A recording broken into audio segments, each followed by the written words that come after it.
What's up, guys? Welcome back to Views. Today I'm with Jason in Texas, and we're about to talk about stuff.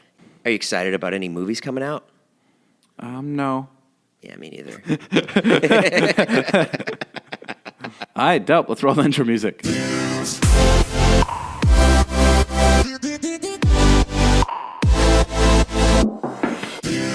What's up, guys? For the beginning of the podcast, you may hear the car in the background. That's because we are in the car on the way to the airport. I'm going to Kingsville, Texas to do a show at a college.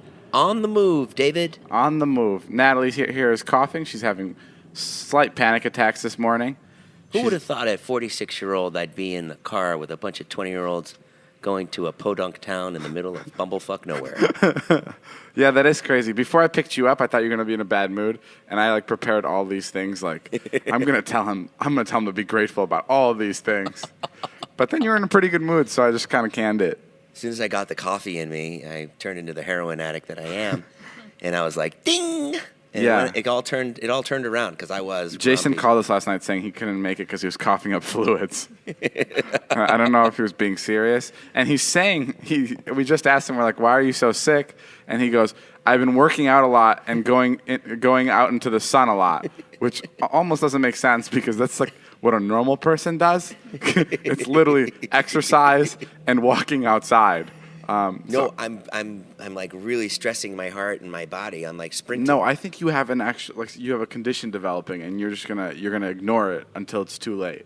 Oh, I go to the doctor. You're the one that doesn't go to the doctor. You're the one that sees that weird Slovakian doctor where they put their hand on your spleen and go oogie oogie oogie oogie boogie boogie. My mom's gonna hate you for making fun of her doctor. He's a good doctor. We were talking about why we love the airport. Natalie, why is it that you love going to the airport? I just love the thought of traveling and getting out, but I also, my favorite part, I don't know, there's like a specific term for this, like when there's a sound that you resonate with that's like makes you feel a certain type of way.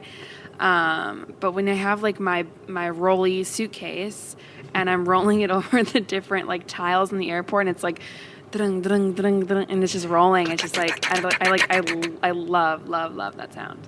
That's incredible, Natalie. Thank you for joining us. Natalie, proving once again she is the weirdest one in the group, surprisingly. You'd think it would be Zane. Yeah, Natalie. It's actually Natalie.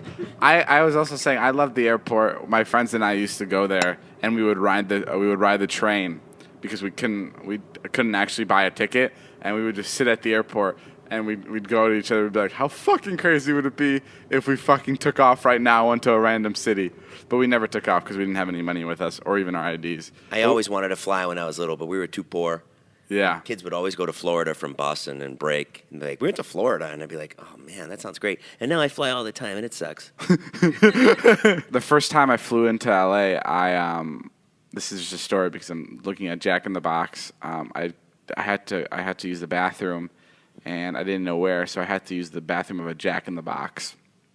And there was pee all over the toilet seat, and there was no toilet paper left. Luckily, my mom packed me wet wipes. And I was right outside Zane Heath's house, and they weren't responding. And I didn't know them yet, so I couldn't double text them or call them because they were like these big viners. So I just sat in the Jack in the Box, and I sat there for an hour and 45 minutes. Waiting for them to respond because I had no place to go. I used to drive down and see Brandon to do Vines. Oh, yeah, that was weird. How old were you? I was so old. I was in my 40s. You were in your 40s, and how old was Brandon? He was like 19. And you would drive to San Diego to Vine with him, right? Yeah. What did Fullerton, which is, pretty far. What did his dad think? His stepdad came out once, and we were in the car because Brandon wouldn't let me in the house. So I'd be like, okay. And he's like, oh, you can't come in the house. There's like a ton of people sleeping there. They had like lots of stepbrothers like living at the house and sleeping on the couch. And I would go down really early in the morning so I could come back and take my kid to basketball practice or whatever. So it was always Saturdays. Christ. Saturdays at 7 a.m. I would wake up. To go shoot vines with a 19-year-old kid. Yeah. That's how desperate I was. And then Chris Hansen walked out. I went, what are you doing here? I'm just here to shoot vines. That's not true. His stepdad knocked on the window once. Of the car? Yeah. And was like, you took the trash out, Brandon? He was like, yeah. And then he just gave me a long look in the eyes. And I was like, hi. how you doing? Oh my god. Yeah, it was awkward. But I loved Brandon. I mean, Brandon I thought was so Whoa, funny. whoa. Hey. Let's cut this out. No, but I did. I loved Brandon. It was worth it. I love being dirty. I loved his like style of vines and comedy. I thought he was so funny and so young. And nubile. and such a twink. And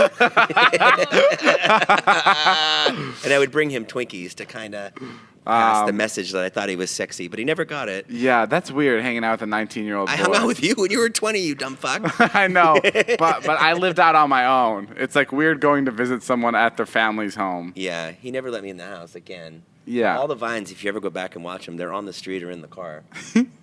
Because he was too scared of his family seeing you. Yeah. Wow. But that was okay. I never did anything sexual with him at all. I just wanted to I say know that. that. You don't have to fucking tell me Do that. you know that, David? What? I'll be honest, I'm actually scared of recording this podcast right now here in the car. Because the audio will be bad? No, because I'm scared that we'll finish it by the time we get to the airport, and then you'll have no reason to come with us on this trip. And you'll call an Uber back. I did try to bail last night. Yeah. Something happens to me at night. I turn into like a werewolf. Jason was trying to bail, and my excuse was, if you leave, we can't do the podcast. Yeah. Can't feed your kids. The podcast. So now he's here. Oh, yeah, and then Natalie lied to Jason, told him not to take it for $5,000. And That was great. I believed it. And Jason was like, they were $5,000? And Natalie's like, yeah, Jay, it's so expensive. And Carly and I are fucking cracking up in the back. That's funny. This next segment of the podcast is called Joe's Teeny Weeny Podcast. It's where we give our editor friend 25 seconds to say and do whatever he wants in return for editing our podcast. Joe, you're on now. What's up, weenies? Welcome back to another special edition of the JTWP. Today we're going to be doing a new segment called Reading with Joe. This is a part 1 of 87 of a book we're going to be reading called Women and Money. Chapter 1. When women and This money... was your idea, David. This was your idea. Please. What part was my idea? I still have 5 seconds. The teeny weeny was Please. your idea. Because I didn't want to fucking pay him. I was like, just do some time. Guys, can I finish That's the it. rest No, of the it's paragraph? 25 seconds. That's I have all a the time we have. It's just a paragraph. Give him the time. No, that's all. see the bit. No, fuck that, bro. Give him the time. I cut him off. It's not fair. Okay. That was the bit. That was the bit. It's just him reading. I'll finish it, though. Okay. Okay. All right, we'll let him read a little bit. Go. Okay, so imagine... It's called Women and Money. So it's but- how to make money if you're a woman. Okay, go. Okay, so imagine my surprise when I learned that some of the people closest... Okay, learn how to Closest- give me this shit. All right, that's all the time we have. Yeah, I gave Joe that job because I just figured that instead of us paying him, he can just talk and maybe take up some time. It's like a double win for us. He takes up time, we have to work less, and then he does more work on top of it for free. And you call me cheap. Yeah, well, but it's actually I think fucking us because I think we're losing so many listeners when he goes on. So I think people my love plan it. has worked backwards. Oh, Suze Orman. I love Suze Orman. Throw the book away, quick. We're not podcasting. We can go. You want to just take it from the middle? Yeah, go. We went to go see the billboard today. Yeah, we saw David's got a new billboard Yeah, from Fanjoy, which is great, with his merch. It says David's Vlog. It's a very beautiful picture. Fanjoy got us 2 billboards. It's the merch company I work with for the merch, and one of them happens to be literally hidden behind the building. It's a poorly placed, sort And of. We drove. Let's be honest. We drove an hour in traffic to get there because Yeah. I don't think they know where I live. So they were like, "Oh, we'll put it somewhere in California." So we drove there. We got there and we couldn't find it. And then they're like, "You have to look behind the cash and loan building." So we looked behind the check cashing place. the check cashing place, and there it was. Yeah. All we had to do was get on the hood of our car and jump up and down and maybe see the top half of our faces on the billboard. It looked like a German designer went for broke and was like, "I'm going to bring my clothes to America," yeah. and then got a poor placement somewhere. It was a very bad placement. Yeah, but that's okay. And then we threw eggs at it. We did. We threw eggs at it. And after we threw the eggs, I was like, this is so fucking douchey. I got really scared. I was like, why are we throwing eggs at this? And I was scared that we were like caught on camera. Because I'm not even putting in the vlog because it was just like, it just didn't make sense. Well, we threw egg. You were filming it. We wouldn't just throw eggs at it. We were throwing eggs because the bit was like Jason was throwing eggs at my face. But it Yeah. wasn't coming off that way. It was just coming off like really douchey because people didn't know that was us on the billboard because it was so tiny and so far away. Hey, guess what? I saw a bunch of people walk by while we were doing it. No one cared at all. No one cared about us or the billboard. Or the egg throwing, to be honest. So yeah, we egged our own billboard. I didn't. That won't be in a vlog. You'll just have to take our word for that. But when you went across the street to film us, and it was me and Natalie with the eggs, Natalie confessed to me that she's in love with you. Really? Yeah. I don't understand why we have to keep like hashing up this stupid topic all the time. Because it's all I think about. That's all I think about too. Yeah, literally yesterday I was walking. You guys were at McDonald's, and I walked a little bit ahead of you, and I looked back, and the sun just hit both of your faces in the same way. Was she smiling at me? And Natalie looked really good yesterday. She had on, cute outfit, whatever. And David, you look really good. And I just saw the two of you together, and I was like, man. Oh, this is when we were leaving Mendocino Farms? Can't even. It's tough. Yeah. It's tough for people. Look at Natalie's face. She looks like she'll throw up. How's your love life? Oh, it's rocking and rolling, man. It's just incredible. I was kicked off Tinder for lying about my age. What'd you say? I was there as you were honest as 29 for a you were long 29? time, and then people reported it. Hey, it's better than you being kicked off for being 45. Yeah, and then there was a catfish incident. There was a catfish? Using Jeff's pictures. Did you know, again. can I be honest with you? Yeah. When I was this is actually, have I ever admit this? No. I actually catfished someone. You did? Yeah. No, you didn't. Swear to God. Whose picture did you use? One of the guys from my school. Did you really? I don't want to say who. No. Say his fucking name. No. I don't want to say. But I confessed it to the guy. I was like, yo, listen.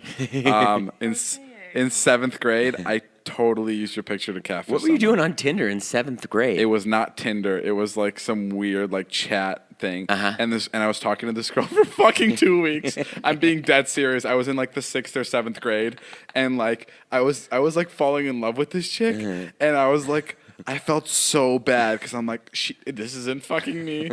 This isn't me. And then she kept asking for more pictures of me, and I kept going on his Facebook and pulling more pictures off. And the worst part was, like, he was so like popular, I was scared to even friend request him. So I was limited to the amount of pictures I could pull. so it was like, and they were very blurry too because they were just screenshots, and like, God, it was bad. That's really funny. It's really bad. That's so cool. Yeah. So For a podcast story. For life, it's really embarrassing.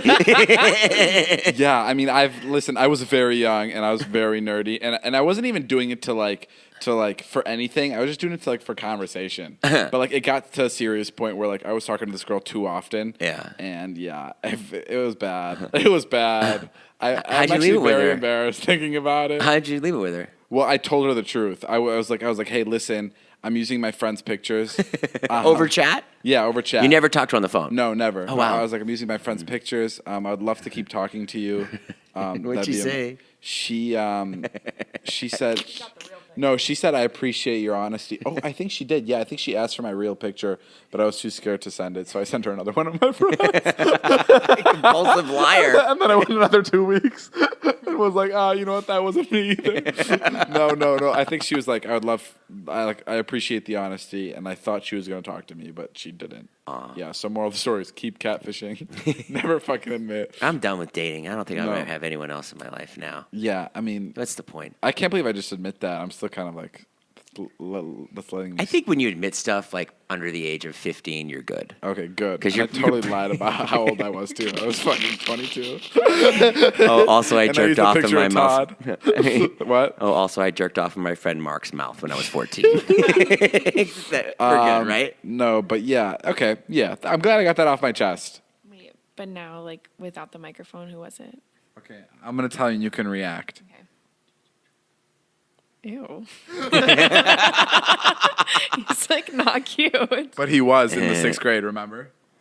No. For those Every girl was obsessed with him. Natalie, I chose him for a reason. I have good taste. Oh, no. There was like, no. That's really, there's a lot better options. For those of you just joining us, this is the Vernon Hills section of the show. Where Natalie and I talk about only our about- hometown, where only 2 people listening know what the fuck we're talking about. Anyway, I catfished someone. Whatever, not a big deal. Have you ever catfished anybody? Honestly, I mean, pretty much all the time. When people meet me, they're disappointed. So, Oh wow, yeah, I would never be able to go through with a catfish. That's crazy. yeah. Yeah, I mean, like- I don't know. I don't meet that many people. So, Yeah, but yeah, if you ever guys want to set me up with one of your friends or I think we're very busy. Joe's We're- mom or Joe, I met Joe's mom the other day. She's I good. heard she was hot. That's what you said. I did not say that. I did not say that. You don't think my mom's hot? Shut up, Jason. He said, this is what he said. He goes, Joe's mom's really, really attractive. She's like really hot. And Joe's dad had a boner the entire time. The boner part was real. I don't know why Joe's dad had a boner. Well, he likes your videos. No, but you've never catfished anybody? No. You ever been catfished? No. You probably weren't around for it. I wasn't around for it. Yeah. I missed it all. If you were catfishing, that'd be like illegal. Yeah. It'd be We had some catfishing back in the day. You mean when you went to the lake? Yeah. That's silly. Why do they call it catfishing? I don't know. That is weird. Catfishing. Oh, because like you pull the fish out and then you get this ugly cat. No, maybe it's because catfishing, you're fishing for a cat. Oh man, we just get dumber and dumber each episode. Yeah, we do. It's really funny. Hey, this is better than our abortion episode, though. That wasn't that good. I'd rather go an hour about catfishing than another 30 minutes about our stance on abortion or anything political. Let's just stay on this topic. What do you think about slinkies? just things that we're allowed to talk about. My publicist steps in. All we're allowed to talk about this week are raisins and s'mores.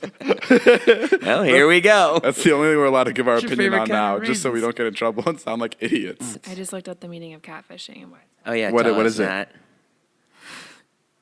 Can you read? Yes, I can read better than most in this room. Thank you. That's true.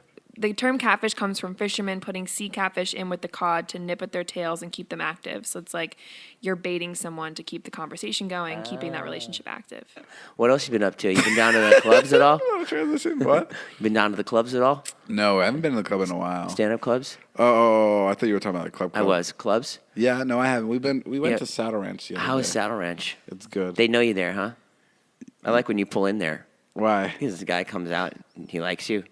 Is there anything better than that? It is nice. When like the maitre, he's not a maitre d', he's the manager. Yeah, the manager Jeff, and right? the valet guy always goes, David, Yeah. how that's- are you? That's the best. That is really cool, You able huh? to go somewhere where they know Yesterday your he name? goes, business good? That's such an adult thing to ask. He's like, is business good? I'm like, for now. I ran into a YouTuber yesterday who's like really, really successful YouTuber. Yeah. And I was in my Tesla Yeah. that you got me. And so I'm just on the street and he goes, whoa, Jason Nash. And I go, hey, what's up, Tom? Like that. And he goes, whoa, dude, what's going on? Is that your whip? Like that. And I was like, it's mine. And he goes, YouTube's doing pretty good for you, huh? And I said, yeah, for my friend.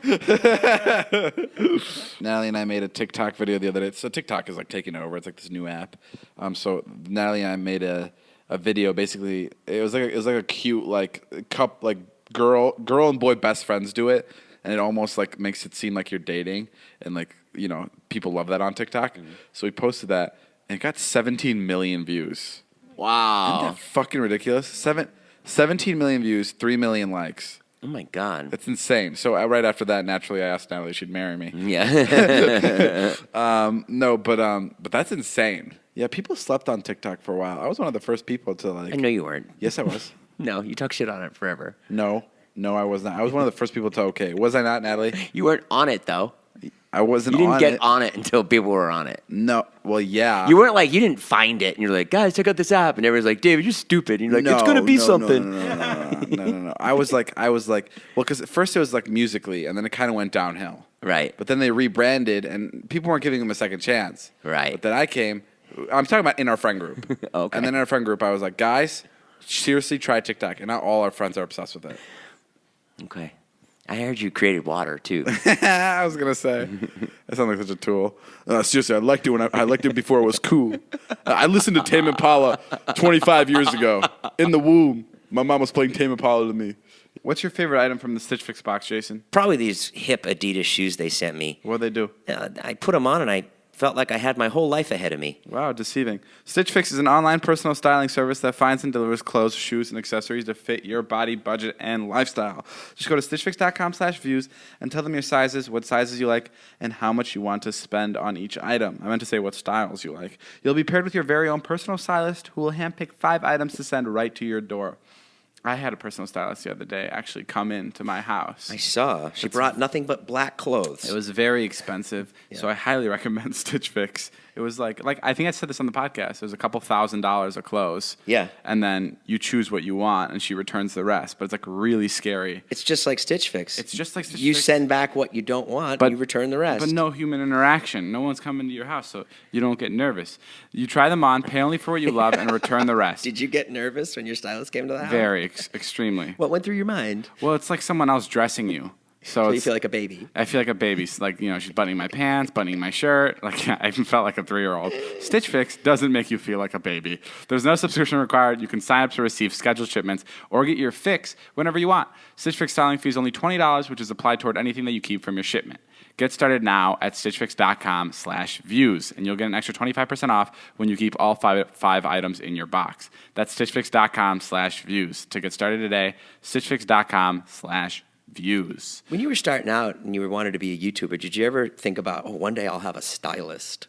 No, I never thought about that. No, you don't think about that. Because David basically walks around like a homeless person all the time. Thank you. I know I get that rap, but Yeah. he wears the same kind of merch, and it's actually really admirable. Yeah, dude, the other day, holy shit. I don't even know if I should be talking about this because I feel like it's top secret. Okay. But the other day I was, it was the season, it's my show wrap. On Congratulations. Thank you. Your On first TV Nickelodeon. show. It's completely done. Great. And I always wear black because I'm like, I can't wear anything else. It just doesn't make me feel good. Right. And they were super cool. And they were like, okay, cool. Just wear all black. So every day I wore the same T-shirt. Great. But for the finale, I was like, okay, I'll spice it up. Give me a cool jacket. Oh, I saw this on Instagram. So they gave me they gave me a suede jacket, like a blue suede jacket. Uh-huh. And I loved it so much. I looked at the price tag. It was $2,000. Oof. $2,000. Oh man. And I think they borrow it from places. They don't actually buy the stuff. Mm-hmm. They just borrow it. And then at the end of the show, it wrapped. Everybody was like high-fiving each other. And I go, can I keep the jacket? And she goes, well, just because you didn't like anything else and you liked wearing this jacket, I'm going to let you keep it. Wow. That's it. And I got to keep a fucking $2,000 jacket. My God. How bonkers is that? That's so much money. That's awesome. $2,000. Loan it to Jonah tomorrow and never see it again. Yeah, I'll let everyone in our friend group borrow it, take it for a spin.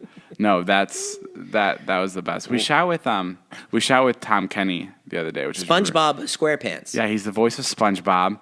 That was really sick. He's been doing it for 20 years. Mm-hmm. He's been doing it since I was 3 years old. Yeah. He's been a character. If anybody knows, we had a huge debate as to how much money he must have. Yeah, we had the biggest debate about how much money he makes in an episode. My guess, Zane assumed he makes like $40,000 an episode. Yeah. I thought he makes around $150,000 an episode. Yeah. What do you think? I would say about 150. Yeah, because like we read somewhere that like the Simpsons people were getting over $500,000 per episode, which is pretty good. And SpongeBob was it still is a huge show. Unless, because he's been there for 20 years, they like renegotiated and they gave him a piece of the show.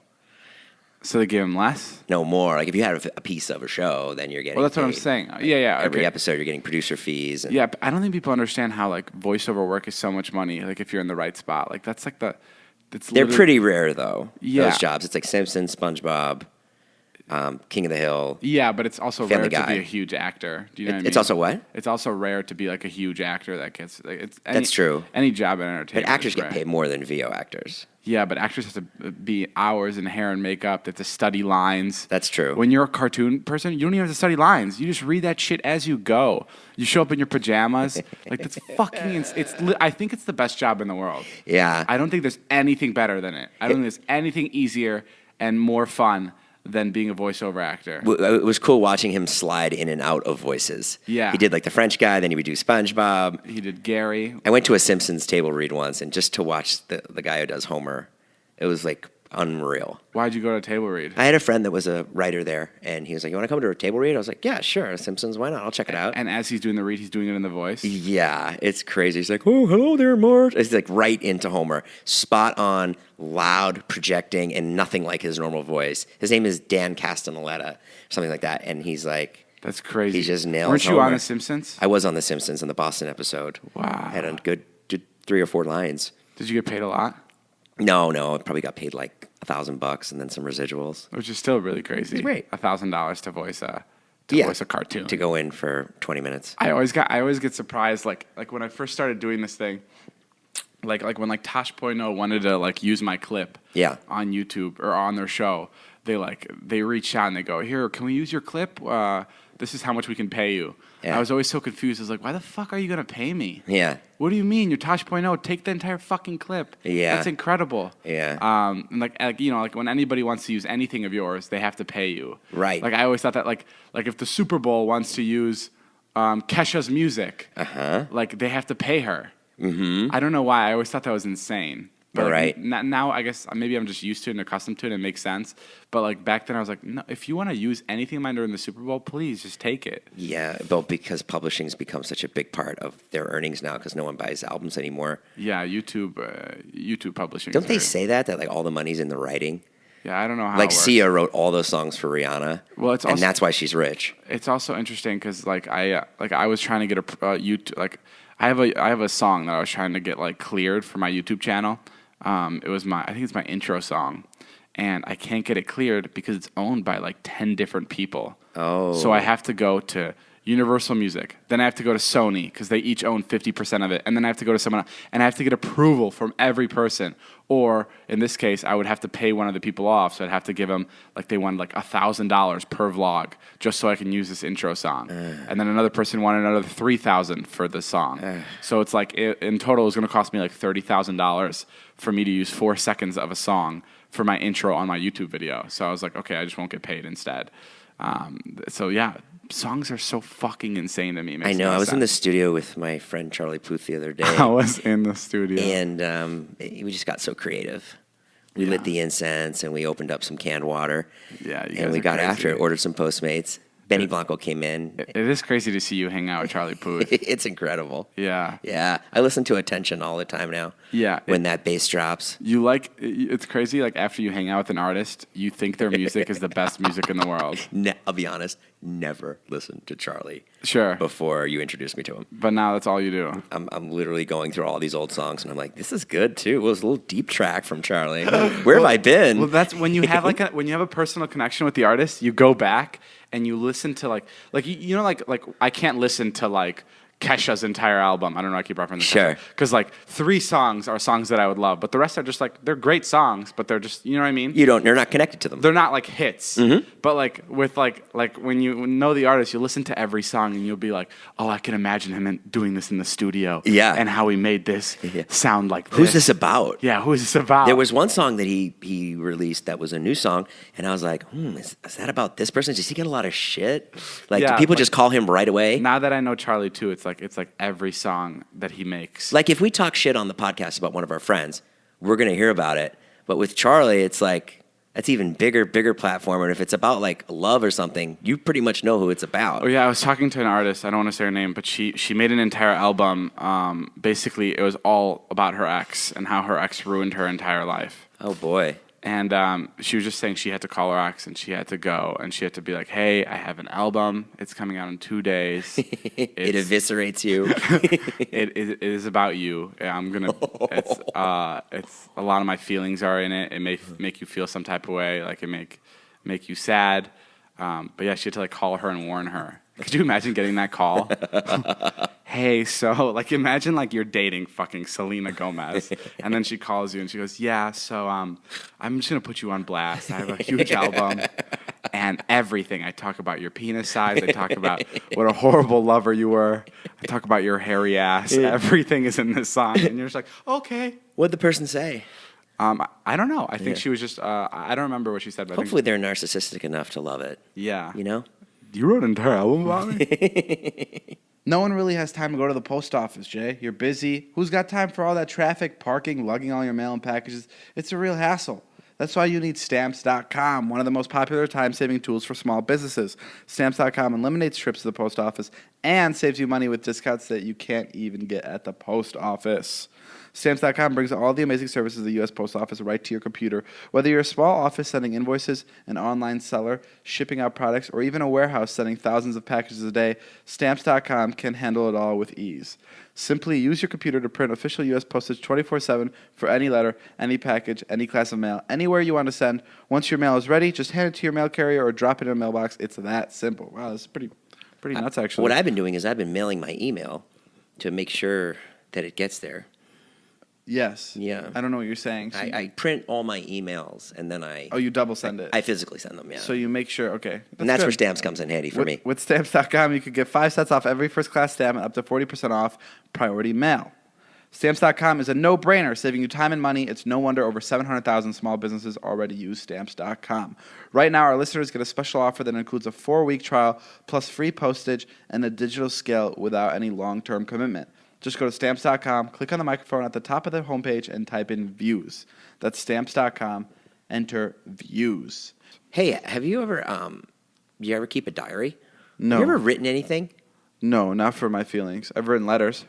Have you ever written like a love letter? Yeah, letters. Oh, yeah? Yeah. Who'd you write a letter to? My girlfriend. Really? All the time. Yeah. What did it say? You want me to? Can you read it? You want me to read it? Yeah. No, I would. I think letters are like the best thing. So you leave it with her, like maybe on Valentine's Day or something. Well, yeah, it was always it was always with paired with flowers or something. Yeah, I'd write like. What would you say in there? Jason sucks. I'm really trying to. I'm trying to get out of this friendship. I don't want to text you this because I'm scared he's looking at my phone. Happy Valentine's Day. Happy Valentine's Day. Jason goes to a tennis club. You just got your membership back. It's how much does it cost? It's a lot, David. Let's move on from the price. No, the price is the important part. No, I don't want to say how much it is. It's, Really? Yeah, it's ridiculous because people aren't going to understand. You get the money when you sell the membership. Great. It's $20,000. Oh, come on. We can dog. explain it. You get it back, though. Yes, I understand that. It's So, like, when I sold it hold last on, time, let me explain. Let me bring people in. Jason goes to tennis club where it costs $20,000 to be a member, which is ridiculous. But here's the catch: it's basically like buying a house. So you're buying into the club, like you're buying a portion of the club. So then when you leave, like if you ever decide you don't want to be a member anymore, you sell your portion of the club. It's like having stocks, or it's like owning real estate or anything. Except you don't make any money. Except you don't. Well, you could. If the price of the club goes up, then you could sell it for higher. Yeah, that's true. Than you bought in for. So Jason, you were telling me like 30, 40, 50 years ago, the membership was like $4,000, right? Yeah. And now it's at $20,000. That's true. So those people would, realistically be making $16,000 if they sold their membership. True. It's a really nice club. It's at the top of Mulholland, which is like the nicest like street in all of LA for views. Yeah. And it sits like on top of like a hill. You got like it's a beautiful view of the city of downtown. Of downtown. And I can't explain like the reason why I've lost weight is because I joined that club. Yeah. So So I'm I just mean, there guys, every day. there's your inspiration. If you need to lose weight, fork up $20K, and you'll lose 5 pounds like Jason did in the last 7 months. I'm not paying for a trainer. Yeah, sure. I'm not paying a lot per month. It's really funny. And it was, so the other day I went to go play tennis, and Jonah was coming late, and Jason just couldn't wait for him anymore. And you can't be at the club if you're not a member. So Right. Jason was just like, I'm gonna go. You wait here for Jonah. Don't make a scene. Don't make a scene. You just play tennis. Don't say that you're not here without me. And then Jason leaves. I'm playing for like 20 minutes, and then all of a sudden, I hear from the side of the tennis court, Jonah go, "Oh, there they are. That's them. Those are my friends." And he brought 2 of the people with him that were working there. And I go, "Jonah, what the fuck are you doing here?" And he goes, "Oh, shit. Sorry. And then the ladies come over because they're standing right behind me. They go, "Hi, who are you here with?" And I'm like, "Jason, he just went to go grab his kids." And they go, "Okay, is he in the daycare section?" I go, No, he went home. He went home to grab his kids." And they go, "Okay, you need to leave." Oh. And I was like, "Fuck." And Jonah's like, Jonah's like, I'm sorry, I fucked it up for you guys. I'm really sorry. I'm just gonna go. I'm sorry. He goes to the woman. He goes, I'm sorry. I'm just fat. I'm fat and stupid. And the woman does not find that funny at all. She's really nice too. Yeah, but She's he been goes nothing but nice getting into that club. He goes, I'm sorry. I'm fat and stupid. I'll just go. Let them stay. And the lady's like, no, everybody has to leave. So then we got kicked out of the club. Luckily, Jason can still go there. I was furious when you texted me. Yeah. Because that is like my one thing that I have. Everyone at the club. And it's rude. It's rude. Why doesn't he have social skills? Everyone at the club was really nice because they're all so loaded. They have nothing to do but just wave at you. Everyone was like, hi, hello. It was fucking crazy. Hey, what do you think about this? I got a bunch of live shows coming up. A lot of people asking me for free tickets. Really? A lot of Are you friends. trying to plug your shows in? No, not at all. Should I give everybody free tickets? Should I give everybody free tickets to the Miami show on June 19th at 7 p.m. at the 22nd. Coliseum? September 22nd. I mean, like, now friends are like, hey, I want to come see you. And I'm like, oh, yeah, so I've been giving away. Like, I'll put your name. Oh, my God, you're so cheap. You can't even give your friends tickets. Are you being fucking serious? No, I was just asking your policy on it. You can't give your friends free tickets because it takes away from I'm not the doing 3,000 seat theaters. I'm doing like 300 seats. You can't give your friends tickets because it takes away from the paid tickets. I've given away a bunch of tickets. Jason, come on. Well, where do you draw the line? If it's somebody like Nick Uhas, the scientist, does he get free tickets? Yeah, he gets free tickets. Okay, I'm just asking. How many tickets are you giving away? At least like 6 or 7. Oh, my God. I'm just kidding. Jay, you fuck. No, I'm going to give him free tickets. I just really wanted to plug the show. So I'm with we're with Natalie and Carly, who, I mean, everyone in this car was in a relationship in the last 2 years. They've been in a relationship at one point. Carly brings up like a really funny point. It's so funny when you get out of a relationship with a person that you've been with every day, and then you're like, okay, now, like, and then you break up, and then you're like, now what? What, are you just gonna go live by yourself? Like, how do you explain it? Like, to me, it's like, how are you just living your life, even though that's what we're doing too, but it's weird to see it. Yeah. You're like, I don't get how you're, not in a narcissistic way, but it's like, I don't get how you're just laughing. It's like Carly's like, how are you just operating right now? Like, not hanging out. I totally get it though. It's like I totally get it too. It's like you lost an arm. Yeah, you're like, with a person every day, and then it's like, what do you mean we don't do this anymore? Yeah. Like, what do you mean I don't see you every day? What? It's like such a confusing thing. Yeah, it's disgusting. I don't recommend it. Well, what do you think, Natalie? How do you feel since your breakup?